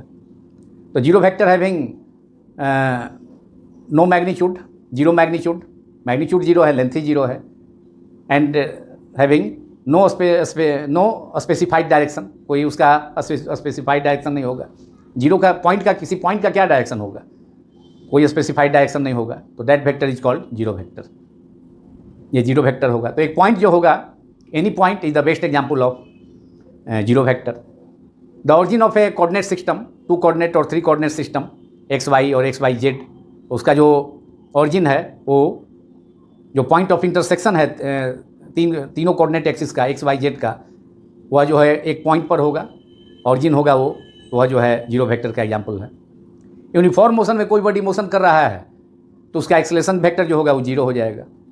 एक्सेलेरेशन भी वेक्टर क्वांटिटी है, लेकिन उसका कोई मैग्नीट्यूड नहीं है, क्योंकि यूनिफॉर्मली एक्सेलरेटेड मोशन है. एक्सेलेरेशन यूनिफॉर्म है, यूनिफॉर्म वेलोसिटी से मूव कर रहा है.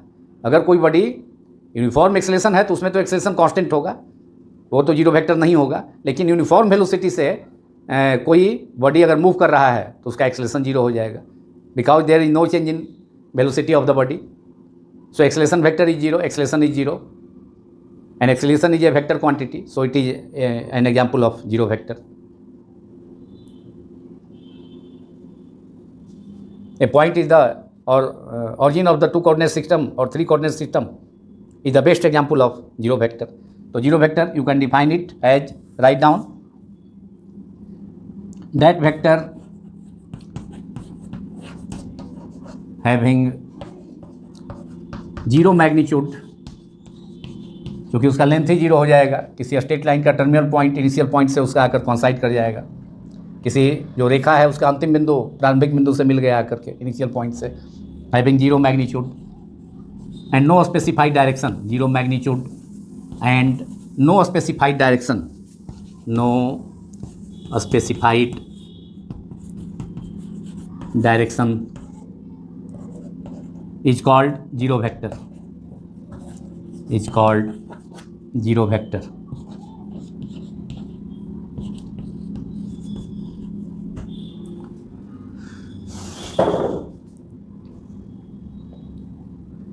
कोई स्टेशनरी ऑब्जेक्ट है और उसका डिस्प्लेसमेंट जो होगा, तब उसका डिस्प्लेसमेंट क्या हो जाएगा, जीरो हो जाएगा, क्योंकि वो रेस्ट में है. टाइम के साथ टाइम बढ़ रहा है, इंक्रीज कर रहा है, लेकिन बॉडी रेस्ट में है, तो उसका डिस्प्लेसमेंट जो होगा, डिस्प्लेसमेंट भी वेक्टर क्वांटिटी है, तो वह जो है जीरो वेक्टर का अनदर एग्जांपल होगा, एक और एग्जांपल हो जाएगा. तो यहाँ पर that vector having zero magnitude and no specified direction is called zero vector. और इसका जो सिंबल होता है जीरो वेक्टर का, इट्स सिंबल इज जीरो दे करके ऊपर में एरो दे देते हैं. It is read as zero vector और null vector, it is read as zero vector. इसको जीरो वेक्टर पढ़ा जाता है, क्योंकि मैग्नीट्यूड ही जीरो है. और इंग्लिश लेटर जो हम लिखते हैं, जैसे ए वेक्टर, बी वेक्टर, तो इंग्लिश लेटर मैग्नीट्यूड को, वेक्टर के मैग्नीट्यूड को बतलाता है, हमने पहले ही बतलाया. तो इसी का मैग्नीट्यूड जीरो हो गया. और मैग्नीट्यूड रिप्रेजेंट कैसे होता है वेक्टर का, तो length of the straight line, तो उसका लेंथ ही जीरो हो गया. मतलब उसका जो टर्मिनल पॉइंट है, फाइनल पॉइंट है उस स्ट्रेट लाइन का, वह जो है जहाँ पर एरो हेड है वह जो है उसके टेल के पास आ गया, टेल पर कॉन्साइड कर गया। टेल जो कि इनिशियल पॉइंट है, ये टेल है। एरो हेड आ गया, ये टर्मिनल पॉइंट है वहाँ जहाँ एरो हेड है, ये पॉइंट इससे कॉन्साइड कर गया, लेंथ 0 हो गया। ए वेक्टर के तब उस स्थिति में ए वेक्टर का को जो हम लिखे हैं मैग्नीट्यूड ए वेक्टर है, तो मैग्नीट्यूड इस वेक्टर का लाइन इस जो है स्ट्रेट लाइन का लेंथ होगा मैग्नीट्यूड। अब जब 0 वेक्टर हो जाएगा, ये वेक्टर ये पॉइंट यहाँ कॉन्साइड कर जाएगा, तो ए की जगह हम क्या लिख देंगे 0। अब उस पर एरो रहेगा ही, वेक्टर रहेगा लेकिन 0, कोई स्पेसिफाइड डायरेक्शन नहीं है। It is 0 vector.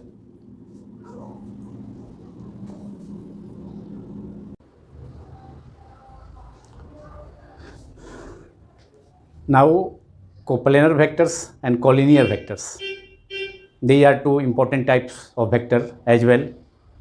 First of all, coplanar vectors. Coplanar vectors are a set of vectors lies in the same plane. वैसे सदिशों का एक सेट जो कि एक ही समतल में, सेम प्लेन में लाई करे, सिचुएटेड हो, उसको हम कोप्लेनर वेक्टर कहेंगे। तो write down coplanar vectors. I am repeating again, a set of vectors lying in the same plane are called coplanar vector. Coplanar जो कि एक ही तल में है। फिगर से भी इसको रिप्रेजेंट किए हैं, ज्योमेट्रिकली भी। ए वेक्टर, यहाँ 3 वेक्टर्स है, 3 कोप्लेनर वेक्टर्स है, ए vector, B vector and C vector. और ये तीनों वेक्टर्स, ए वेक्टर्स इस इधर दिखाया गया है अपवर्ड डायरेक्शन में, बी वेक्टर डाउनवर्ड डायरेक्शन में ऑब्लिकली तिरछे ढंग से, और सी वेक्टर अपवर्ड डायरेक्शन में। तो ये तीनों वेक्टर्स चूँकि एक ही प्लेन, किस प्लेन में है, एक्स वाई प्लेन में है। X Y plane, x y is also called plane. Motion in a plane, motion of a body in x Y plane is also called motion in a plane. चूँकि एक particular plane में होता है, तो x y is the particular plane जिसमें body का motion होता है, तो उसको मोशन इन ए प्लेन कहा जाता है। तो एक्स वाई चूँकि प्लेन है और इसमें तीनों vectors, A vector, B vector और सी वेक्टर सिचुएटेड है, स्थित हैं, इसलिए तीनों vectors, A vector, B vector and C vector को हम कोप्लेनर वेक्टर कहेंगे। को माने सेम और प्लेन माने सेम प्लेन में, वैसे वेक्टर जो सेम प्लेन में लाई करें, सिचुएटेड हों, स्थित हों, उसको हम कोप्लेनर वेक्टर्स कहेंगे। Now collinear vectors. Collinear vectors are also a set of vectors if 2 or more than 2 vectors are of equal or unequal magnitudes, are acting along the same line or along the parallel line, either in the same direction or opposite directions। A vector इधर है, B vector opposite है, then they are called collinear vectors. कम से कम 2 vectors, 2 से ज़्यादा भी हो सकता है वेक्टर्स। तो 2 vectors are, if 2 vectors having, now first of all write down this is definition। 2 vectors having equal or unequal magnitudes are said to be collinear vectors if they either act along the same line or along parallel lines, either in the same direction or in opposite directions, are called collinear vectors। I am repeating again, 2 vectors having equal or unequal magnitudes are said to be collinear vectors if they either act along the same line or along parallel lines, either in the same direction or in the opposite directions, are called collinear vectors। तो 2 vectors अगर equal magnitude का हो या unequal magnitude का हो, अगर 2 collinear vectors equal magnitude का होगा और सेम डायरेक्शन के लॉन्ग होगा, तो उसको हम इक्वल वेक्टर्स कहेंगे। And it is called equality of vectors. तो 2 वेक्टर्स होगा, या तो वो सेम मैग्नीट्यूड का हो या असमान मतलब अनइक्वल मैग्नीट्यूड का हो, और या तो एलोंग पैरेलल लाइन में लाई कर रहा हो दोनों वेक्टर, जैसे पैरेलल है, देखिए ए वेक्टर और बी वेक्टर पैरेलल है, और एलोंग द सेम लाइन, दोनों vector along the same line भी हो सकता है। ए वेक्टर और B vector along the same line है, देखिए यहाँ ए वेक्टर और बी वेक्टर दोनों सेम लाइन में है और यहाँ पैरेलल लाइन में है, तो ये कोलिनियर वेक्टर्स होगा। और इसको अगर पैरेलल लाइन में है सेम डायरेक्शन में सेम लाइन में है या एलोंग पैरेलल लाइंस है लेकिन डायरेक्शन सेम है तो इसको हम कोलिनियर पैरेलल वेक्टर्स कहेंगे। दूसरी स्थिति हो सकती है कि दोनों वेक्टर्स जिसका मैग्नीट्यूड इक्वल हो या अनइक्वल हो वह पैरेलल लाइन में अपोजिट डायरेक्शन में डायरेक्टेड हो, जैसे A vector left to right और इसके parallel B vector right to left directed है, या दोनों वेक्टर्स एक ही स्ट्रेट लाइन में एक दूसरे के अपोजिट डायरेक्शन में डायरेक्टेड हों, जैसे कि ए वेक्टर है left to right, B vector right to left. तो उस सिचुएशन में अगर दो वेक्टर या तो एक दूसरे के पैरेलल एक दूसरे के अपोजिट डायरेक्शन में हों, डायरेक्टेड हों, या एक ही लाइन पर एक दूसरे के अपोजिट डायरेक्शन में हों, जैसा कि ए वेक्टर और बी वेक्टर दोनों एक ही लाइन में है लेकिन अपोजिट डायरेक्शन में है, तो उस सिचुएशन में भी दोनों वेक्टर्स को दोनों सदिश को हम कोलिनियर वेक्टर्स ही कहा जाएगा, लेकिन उस सिचुएशन में वो कोलिनियर एंटी पैरेलल वेक्टर्स हो जाएगा। तो these are the two situations of collinear vectors, collinear parallel vectors और collinear anti parallel vectors.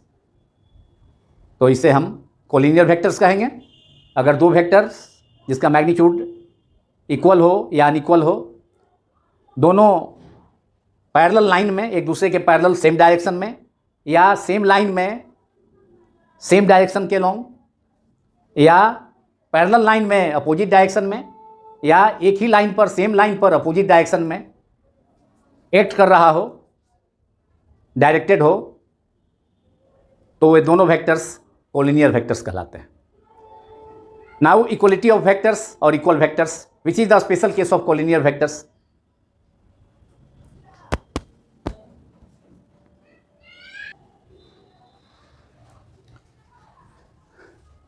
Now equal vectors और इक्वलिटी ऑफ वेक्टर्स, समसदिश और सदिशों की तुल्यता हिंदी में इसे कहा जाएगा। इक्वल वेक्टर्स, अभी हमने पढ़ा कोलिनियर वेक्टर्स के बारे में कि दो वेक्टर्स कोलिनियर वेक्टर्स होगा यदि वो दोनों वेक्टर इक्वल मैग्नीट्यूड का हो या अनइक्वल मैग्नीट्यूड का हो, और पैरेलल लाइन में पैरेलल लाइन के लॉन्ग एक दूसरे के पैरेलल या सेम लाइन पर सेम डायरेक्शन में या अपोजिट डायरेक्शन में डायरेक्टेड हो, तो दोनों वेक्टर्स को हम कोलिनियर वेक्टर कहेंगे। तो इक्वल वेक्टर्स जो है कोलिनियर वेक्टर का ही स्पेशल केस है, जिसमें कि दो वेक्टर्स दो सदिश टू वेक्टर्स से A vector and B vector are said to be equal vectors if they have same magnitude and same direction। अगर दो वेक्टर जिसे हम ए वेक्टर और बी वेक्टर सपोज करते हैं, उसका वो एक इक्वल वेक्टर कहलाएगा यदि उसका मैग्नीट्यूड, दोनों वेक्टर का जो मैग्नीट्यूड है, जिस लाइन सेगमेंट से जिस रेखा से दोनों वेक्टर को ए वेक्टर और बी वेक्टर को रिप्रेजेंट किया गया है उसका लेंथ सेम हो और सेम डायरेक्शन भी हो, तो दोनों वेक्टर्स ए वेक्टर और बी वेक्टर्स इक्वल वेक्टर्स कहलाएंगे, समसदिश कहलाएंगे। यहाँ दोनों वेक्टर ए वेक्टर और बी वेक्टर PQ लाइन और आर दूसरा बी वेक्टर RS लाइन से रिप्रेजेंट किए गए हैं। ए वेक्टर को PQ लाइन से और बी वेक्टर को RS लाइन से रिप्रेजेंट किया गया है। लेकिन दोनों vectors A vector and B vector को जिन दो लाइन से रिप्रेजेंट किया गया है PQ और RS से, इन दोनों का लेंथ सेम है। दोनों लाइन सेगमेंट या दोनों स्ट्रेट लाइन का लेंथ सेम है और डायरेक्शन भी सेम है। ये डायरेक्टेड है P से Q की तरफ और RS का जो डायरेक्शन है लाइन का वो R से S की तरफ है। तो ए वेक्टर का भी डायरेक्शन जो है लेफ्ट टू राइट है और बी वेक्टर का भी डायरेक्शन लेफ्ट टू राइट है। तो इन दोनों वेक्टर को हम क्या कहेंगे, दोनों वेक्टर्स इक्वल वेक्टर्स कहलाएंगे। These two vectors are said to be equal vector because they have same magnitude and also the same direction. So both vectors are called equal vectors and it is also called equality of vectors। तो दो vector, तो ये equal vectors collinear vectors का ही special case हो गया। Collinear vector में दो vector का मैग्नीट्यूड सेम भी हो सकता है, इक्वल भी हो सकता है, अनइक्वल भी हो सकता है। लेकिन इस केस में जो दो कोलिनियर वेक्टर्स होगा उनका ए वेक्टर और बी वेक्टर का मैग्नीट्यूड सेम होगा और डायरेक्शन भी सेम होगा। कोलिनियर वेक्टर पैरेलल भी हो सकता है और एंटी पैरेलल भी हो सकता है, लेकिन इक्वल वेक्टर हमेशा एक दूसरे के पैरेलल वेक्टर्स ही होगा बट ऑफ सेम मैग्नीट्यूड। तो parallel collinear two parallel collinear vectors of same magnitude are called equal vectors. Equal vector के केस में दोनों वेक्टर का मॉड सेम होगा, मतलब mod of A vector is equal to mod of B vector, और direction भी same है। तो angle between two equal vectors is zero. Angle between two equal vector theta is equal to 0 degree. जब equal vector है, दोनों parallel है, दोनों के बीच का एंगल 0 डिग्री हो जाएगा। एग्जाम्पल हम इसका देख सकते हैं, एक दो एग्जाम्पल इक्वल वेक्टर्स का। अगर दो बॉयज हैं, वो रन कर रहा है, सेम डायरेक्शन में रन कर रहे हैं। If two boys are running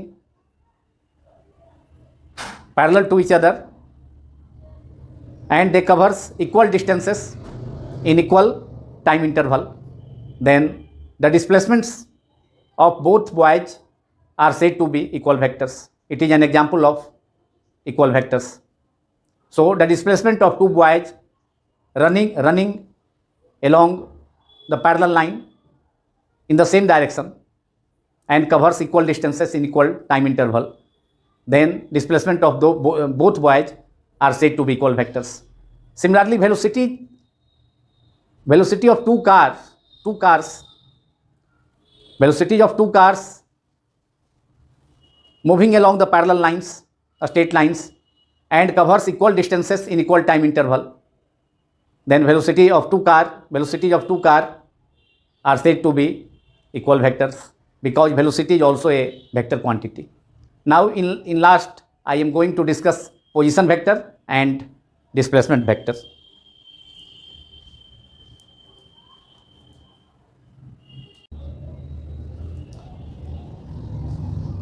Now position and displacement vectors. These are two important vectors also. First of all, position vectors. Position vector, जिसको हिंदी में स्थिति सदिश कहा जाता है, and we can define a position vector as a vector which represents the position of a point lying either in a plane or in a space with respect to the origin O of the coordinate system is called the position vector of that point. तो position vector किसी point के position को, उस point पर कोई particle भी हो सकता है, तो उसके पोजीशन को, उसके लोकेशन को या उसके डिस्टेंस को कोऑर्डिनेट एक्सिस के पॉइंट ऑफ इंटरसेक्शन या ऑरिजिन ओ के रेस्पेक्ट में रिप्रेजेंट करता है। जैसे कि यहाँ पर कोई कोऑर्डिनेट एक्सिस एक्स वाई है, और वह जो पोजीशन वेक्टर जो होगा किसी पॉइंट का, जिसको कि रिप्रेजेंट किया जाएगा, किसी पॉइंट पर पार्टिकल हो सकता है, उसके पोजीशन को रिप्रेजेंट किया जाएगा कोऑर्डिनेट एक्सिस का पॉइंट ऑफ इंटरसेक्शन ओ से। तो वह ऑरिजिन या तो प्लेन में हो सकता है, एक्स वाई प्लेन में हो सकता है, या स्पेस में हो सकता है, मतलब 3 डायमेंशन स्पेस भी हो सकता है। वह पॉइंट किसी प्लेन एक्स वाई प्लेन में भी हो सकता है या 3 डायमेंशनल स्पेस में भी हो सकता है। दोनों सिचुएशन में पोजीशन वेक्टर होगा उस पॉइंट के पोजीशन को जहाँ पर पार्टिकल हो सकता है, उसको ऑरिजिन के रिस्पेक्ट में स्पेसिफाई करने वाला, रिप्रेजेंट करने वाला जो वेक्टर होगा उसको पोजीशन वेक्टर कहेंगे, और इसका सिंबल होगा आर वेक्टर। जैसे यहाँ पर कोई पॉइंट है, यहाँ पर अगर हम ले लें पॉइंट, पार्टिकल अगर कोई है, पॉइंट पी पर पार्टिकल है, तो इसके पोजीशन को जो दो, यहाँ पर एक्स वाई प्लेन में ये पार्टिकल है या पॉइंट पी है, या कोई पार्टिकल है जहाँ पर कोई किसी पॉइंट पी पर कोई पार्टिकल है जो एक्स वाई प्लेन में सिचुएटेड है, तो इसके पोजीशन को जो दो कोऑर्डिनेट एक्सिस है यहाँ एक्स वाई, उसके पॉइंट ऑफ इंटरसेक्शन जो होगा वो जो है ऑरिजिन हो जाएगा।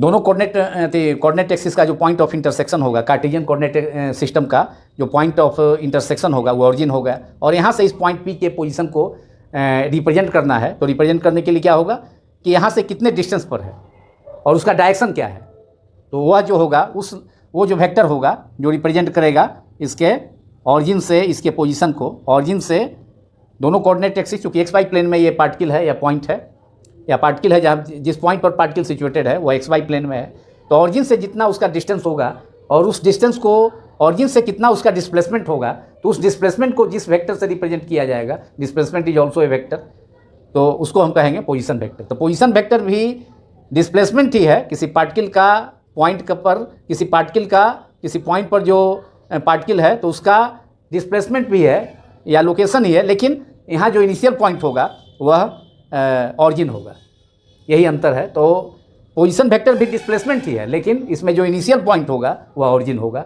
जो कि 2 कोऑर्डिनेट एक्सिस या 3 कोऑर्डिनेट एक्सिस, 3 डायमेंशनल स्पेस में भी ये पॉइंट हो सकता है, तो उसमें भी पोजीशन कोऑर्डिनेट को रिप्रेजेंट किया जा सकता है। और इसका सिंबल डायरेक्शन होगा किधर, ऑरिजिन से उस पॉइंट की ओर जिसका कि पोजीशन को डिटरमाइन करना है, स्पेसिफाई करना है, रिप्रेजेंट करना है। और इसका सिंबल हो गया आर वेक्टर। ये आपका ये फिगर जो है रिप्रेजेंट कर रहा है, ये फिगर 1 इस केस में रिप्रेजेंट कर रहा है पोजीशन वेक्टर ओपी, माने position vector of point P है with respect to origin O. तो this is the position vector. तो position vector X Y plane में भी हो सकता है या X Y Z plane space में भी हो सकता है, 3 डायमेंशनल स्पेस में भी हो सकता है।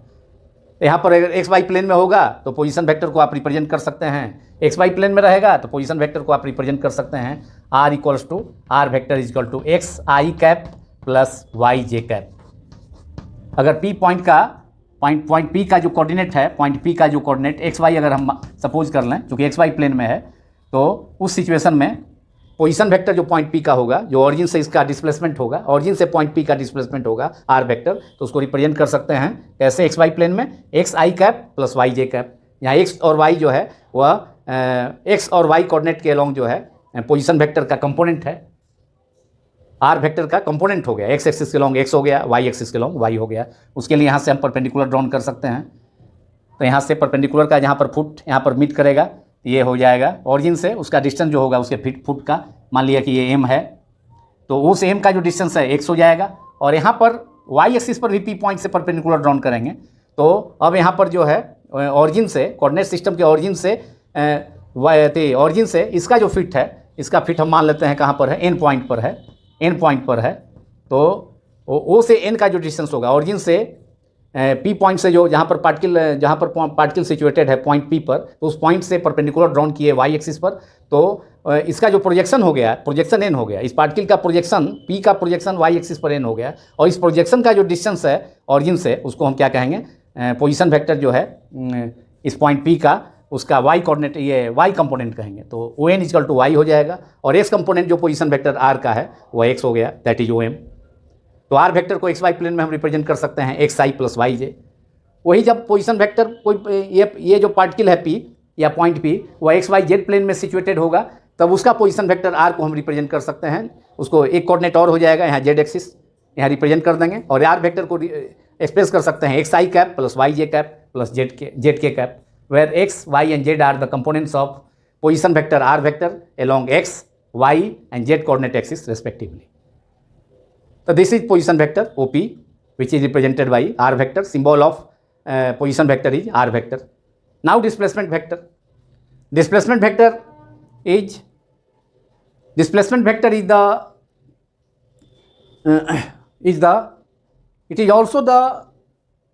it can be obtained by joining one point to the another point in a plane other than the origin. It is called displacement vector. अगर किसी प्लेन में कोई पार्टिकल है और वह एक पॉइंट से दूसरे point P, suppose point A से वह पॉइंट दूसरे पॉइंट बी पर चला गया, तो ए पॉइंट से बी पॉइंट को ज्वाइन करने वाला जो लाइन होगा, उसके अलोंग जो वेक्टर रिप्रेजेंट होगा पॉइंट ए से बी की तरफ, that is A B vector, तो उस वेक्टर को हम क्या कहेंगे, डिस्प्लेसमेंट वेक्टर कहेंगे। Is called it displacement vector.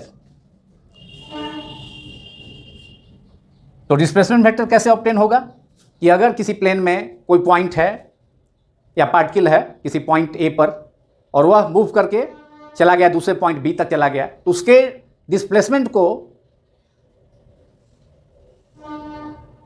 Represent करने वाला जो वेक्टर होगा ए बी वेक्टर, उसको हम डिस्प्लेसमेंट वेक्टर कहेंगे, जिसको हम फिगर से रिप्रेजेंट कर सकते हैं, एक और फिगर से, जिसमें कि यहाँ तो पोजीशन वेक्टर को रिप्रेजेंट किया गया है। यह पॉइंट पी को ऑरिजिन के एस्पेक्ट में, किसी पॉइंट के पोजीशन को, लोकेशन को ऑरिजिन के एस्पेक्ट में रिप्रेजेंट करता है। लेकिन यहाँ पर अगर किसी प्लेन में कोई पार्टिकल है या बॉडी है, उस पर फोर्स अप्लाई कर दिए, तो वह एक पोजीशन से दूसरे पोजीशन में चला गया, डिस्प्लेस हो गया, तो उन दोनों पॉइंट्स, इनिशियल पॉइंट और फाइनल पॉइंट को ज्वाइन करने वाला जो लाइन होगा अदर देन ऑरिजिन, वहाँ ऑरिजिन को से ज्वाइन करने, ऑरिजिन से पार्टिकल के दोनों पोजीशन को ज्वाइन करने की ज़रूरत नहीं है।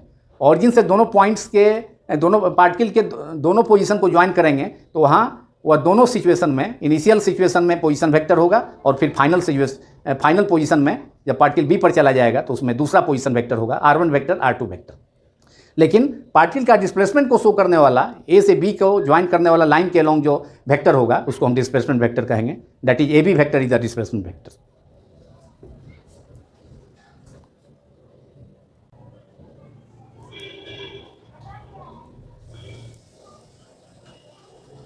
Figure 2 represents the displacement vector of a particle from point A. Initial position of the particle is A and final position of the particle is B. If we join this initial point A to its shifted position B while the particle moves from point A to point B, then the line joining the initial point of the particle A to its final point B, it represents the displacement vector, that is AB vector is equal to displacement vector, which is represented by a small d vector. और initial position पर जब particle था point A पर, initial position पर, तो origin ओ के respect में जो उसका इनिशियल पोजीशन वेक्टर था वह r1 से रिप्रेजेंट होगा।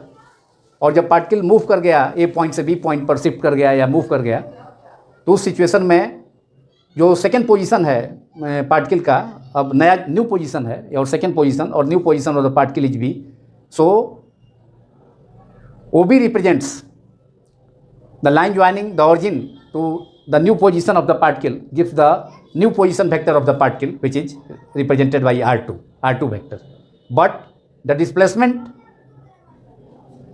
of the particle is represented by the line joining the initial position A to its final position B, and it is AB vector, which is denoted by the symbol small d vector. This is the displacement vector of the particle, which is represented by the line AB. अब यह displacement vector जो होगा यह shortest distance होगा। Particle का initial position से final position को join करने वाला लाइन वह शॉर्टेस्ट डिस्टेंस होगा जो कि डिस्प्लेसमेंट को बतलाएगा, रिप्रेजेंट करेगा। अब इसमें पाथ लेंथ से ए से बी तक जाने में एक्चुअल जो पाथ लेंथ है पार्टिकल का जो कवर किया या बॉडी कवर किया, उस पर डिपेंड नहीं है करेगा डिस्प्लेसमेंट, बल्कि डिस्प्लेसमेंट केवल इनिशियल पॉइंट ए से फाइनल पॉइंट को रिप्रेजेंट करने वाला लाइन को ज्वाइन करने से ऑब्टेन होगा। ये total length covered by the described by the particle या total length covered by the particle, उस पर डिपेंड नहीं करेगा कि ए से बी तक, अगर ए से बी तक ये पार्टिकल जाता है, डायरेक्ट जाता है, तो उस पार्टिकल का या बॉडी का पाथ लेंथ और डिस्प्लेसमेंट दोनों सेम होगा। लेकिन अगर पार्टिकल जाता है ए से बी पर, इस रास्ते से होकर जाता है या ऐसे फिर घूम कर जाता है या फिर राइट साइड से जाता है इस ढंग से या फिर इस रास्ते से जाता है दूसरे पार्ट से, there are so many possibilities for the particle or body can be moved from one position to another position. There are so many number of ways, but displacement of the particle in all cases be the same, that is AB vector. Displacement of the particle is only the line joining the initial point A to its final point B. जब particle A से B पर move कर गया तो इसके initial position A से final position B को particle का फाइनल पोजीशन बी हो गया, जहाँ दूसरे पोजीशन पर चला गया पार्टिकल उस पर फोर्स अप्लाई करने से, तो डिस्प्लेसमेंट जो पार्टिकल का होगा हमेशा ए से बी, इनिशियल पॉइंट से फाइनल पॉइंट को ज्वाइन करने वाला लाइन के लॉन्ग होगा, जो कि शॉर्टेस्ट डिस्टेंस होगा। जबकि पाथ लेंथ जो होगा वह अगर ए से बी के लॉन्ग पाथ लेंथ है, डायरेक्ट जो है बॉडी पार्टिकल ए से बी के लॉन्ग शिफ्ट करता है, तो पाथ लेंथ मतलब उसका जो distance covered by the particle और displacement both will be same. But when particle goes from point A to shifted to point A to point B, or particle moves from point A to point B through different neighboring paths. There are so many neighboring paths from which particle moves from position A to final position, new position B. So in those cases, their path lengths will be different. Path lengths will be different, either from left or from right, but the displacement vector of the particle will be same. That should be AB vector is the displacement, which is the shortest path.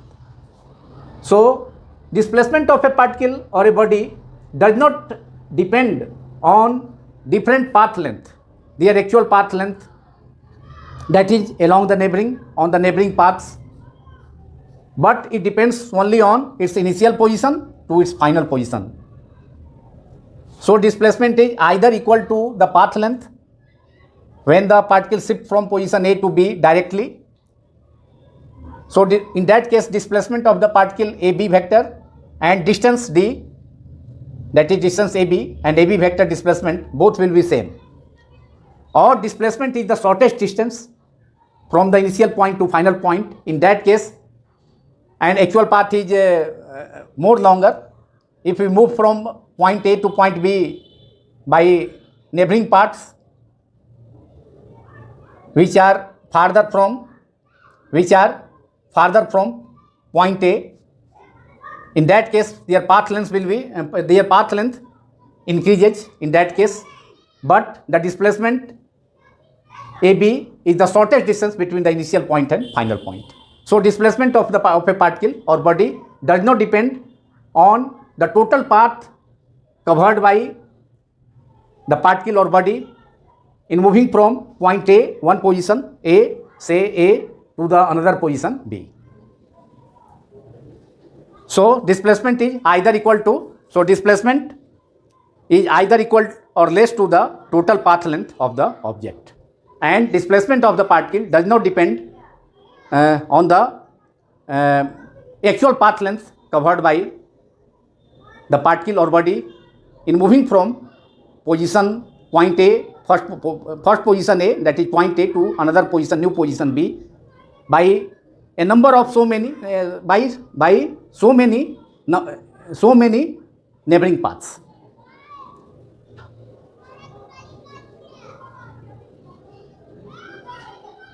Therefore, this is the difference between displacement and distance. Displacement is the shortest distance between two positions of the particle or object, while distance may be equal to the displacement or larger than the displacement if the particle moves from one position to another position by the neighboring paths. अब इसी के साथ ये part 1 जो vector and scalar का, मैं motion in plane का जो आज हमने शुरू किया था, वो समाप्त होता है।